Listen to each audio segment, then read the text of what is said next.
Polymer. So basically that's the first thing I did in class. So polymer is basically a macromolecule, and macro normally means large molecule formed by the linking together of 50 or more monomers. And we see lots of examples of monomers today in this class. We see ethene, propene, chloroethene. We see amino acids.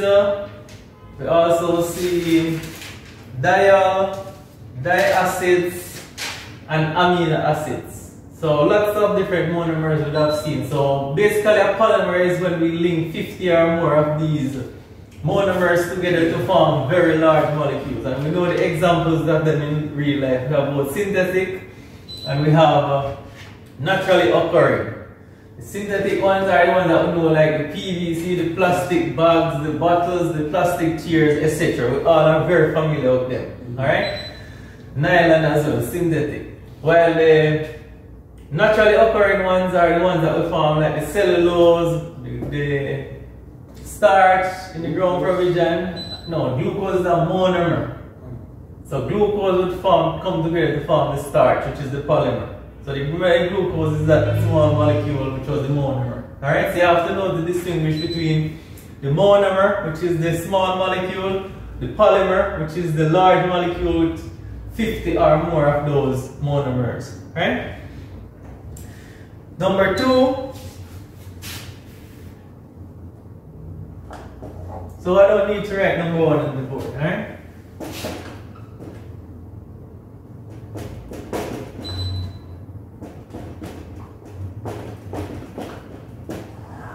Alright?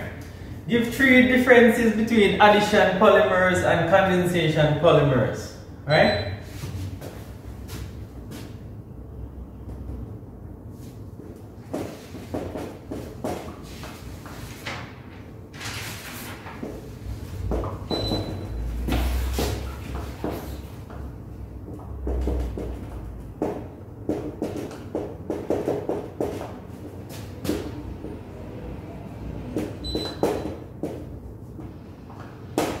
Alright?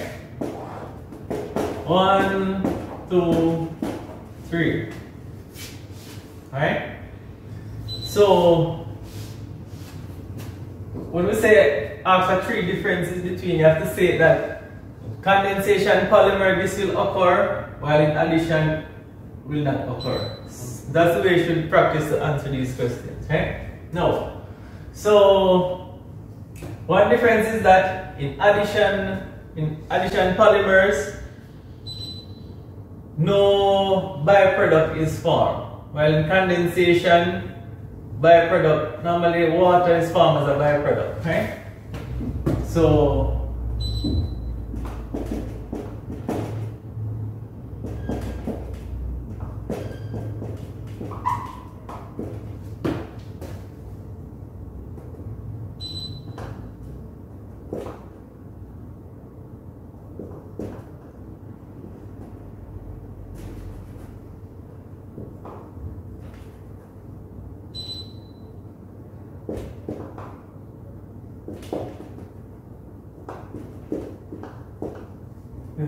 that is byproduct.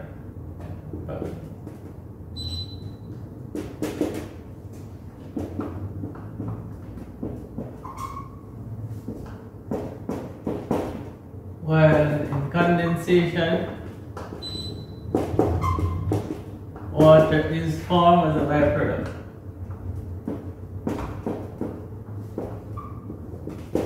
Right?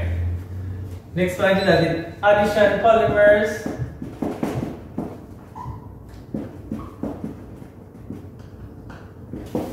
monomers are the same.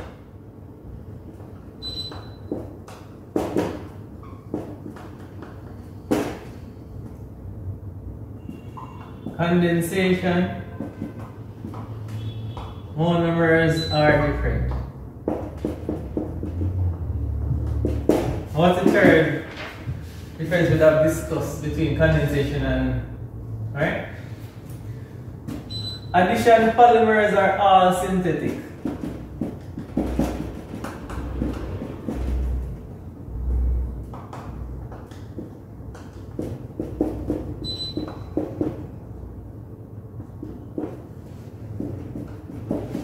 while condensation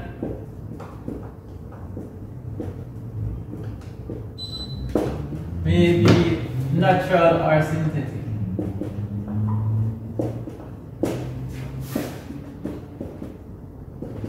Right? And you can go on and probably give about 10 differences between them. Alright, and you can even, if you're in the exam and you don't remember, you can just jot down some structure of them and just make up some stuff. And chances are you will get something right.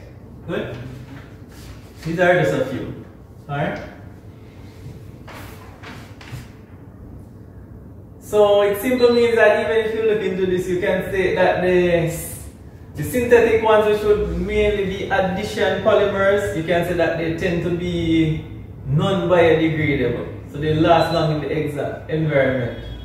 While the condensation type tend to be biodegradable. You can even add that to it as well as a difference. Right? So moving on to question number 3. Right? Draw the partial structure of a polymer which could be formed from each of the following. In each case, name the type of polymer formed and the type of linkage it contains. Alright? So if you are following how to answer questions in the exam, you have to know about the type of polymer and the linkage. Alright, so example of type of polymer would, whether it is polyester, whether it is polyester, polyamide, polysaccharide. And the type of linkage would be amide, ester, alkene, etc. Okay? The type and linkage. So the types of polymers would be polyalkene, polyester, polyamide, polysaccharide. That is what I mean by type. And the linkage would be the type of bond that is really represented in the number 3. So A.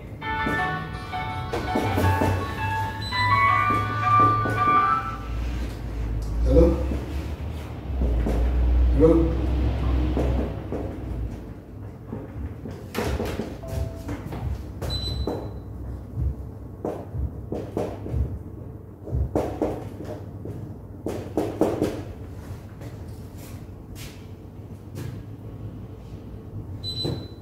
The type of polymer in this case is a polyester. This is the type. The linkage is ester. Following MPhil parts harden. Yes, sir. And so this. And then to draw the partial structure, remember that the acid will always lose the OH, so this one would go, right? Then X, C, double bond O, the OH will go. So you have to know that, you have to show in the exam that you understand. And the OH goes from the acid, the hydrogen goes from the alcohol. So if we are here, this will go, so we're going to have a O, Y, and a O. Alright? In. And that's required as a partial structure, right? And this is a polyester, is it? And ester. Polyester, ester linkage. So this is the ester linkage, right?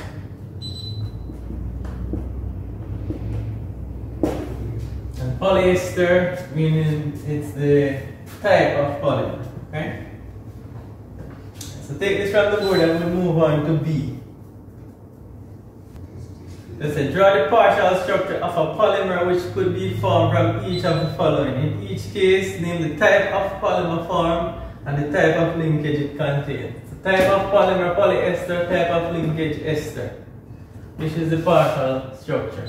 Alright, so you have to bracket it with the end here to show its partial structure, right? Because remember that in reality, a polymer would have 50 or more of those monomers. Okay. Alright, but in the exam, we're not going to expect you to write 50 or more. You wouldn't finish the exam. We just have to show a unit the empirical formula basically, now sense and move on with the brackets outside of the n.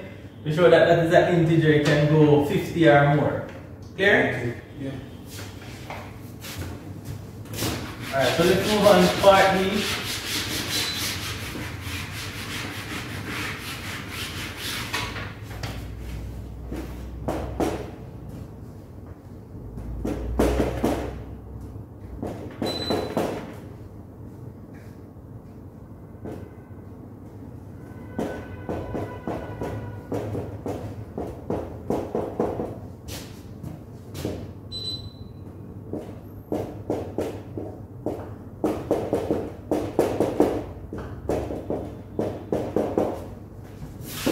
So type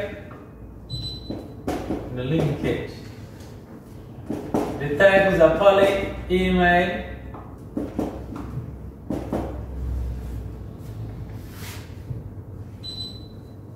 linkage amide, right?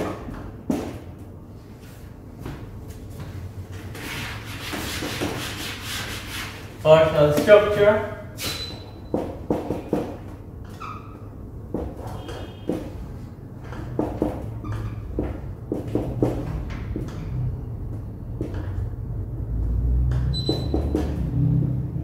So we have to show that the OH goes from the carboxylic acid, the hydrogen goes from the amide, right? And now Y is here, N.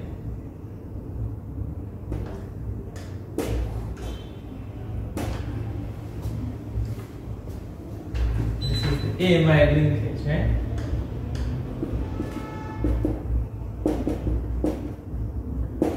This is partial structure.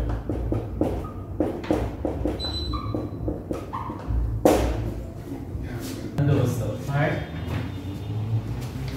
Alright,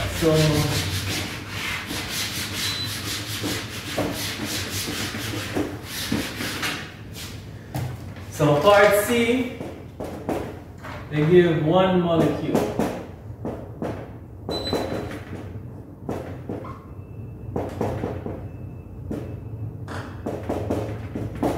Right?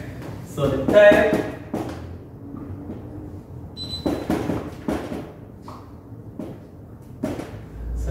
in this is a poly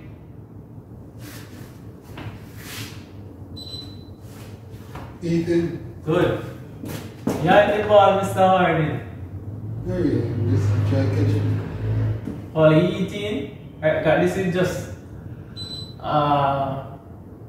R, which could be like chlorine there, but this is, I think, styrofoam. C6H5. So this is specifically styrofoam, but you can say polyethylene in general, and specifically styrofoam, right?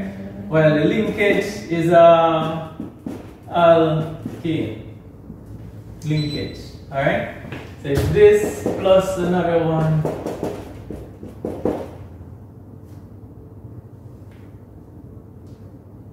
So in this case, it's said to draw partial structure, so we're not going to use 3 of them, we're just going to use 2. Alright? But I was just giving you 3 earlier because sometimes in the exam they said to use 3 units. Alright, so I'm just going to be on the safe side. So it is C.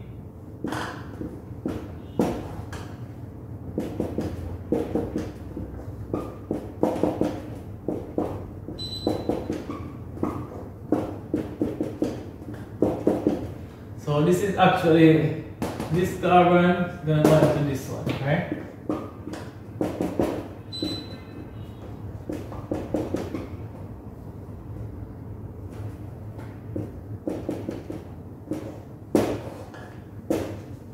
Right, so that's what is required for the partial structure, and then C single one, C in long chain is alkane, right?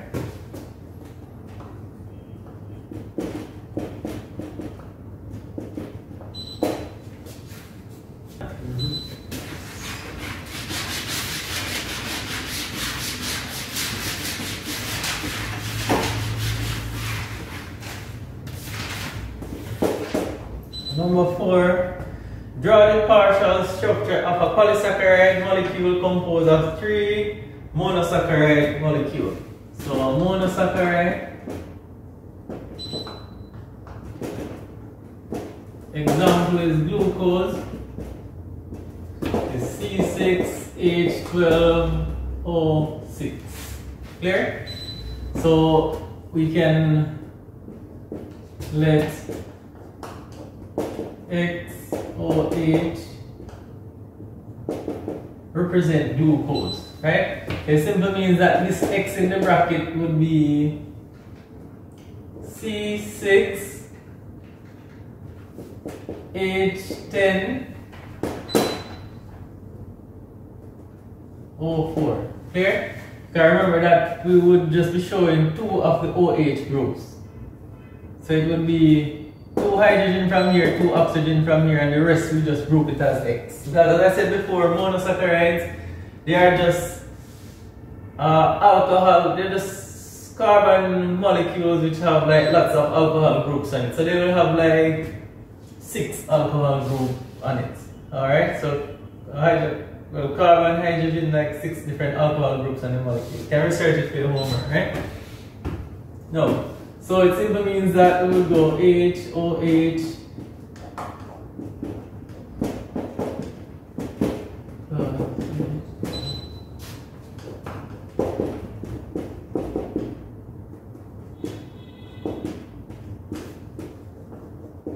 so they said 3 of them, right? It simply means that what's going to form here is an O.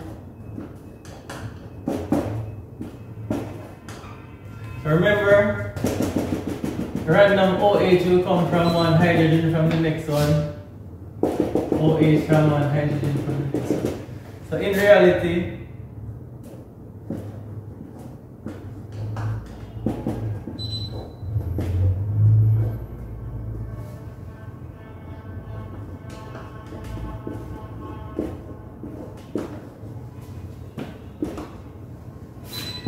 plus 2 water byproduct. Alright? So that is why in the exam don't go and try and memorize the structure of glucose and draw all those stuff.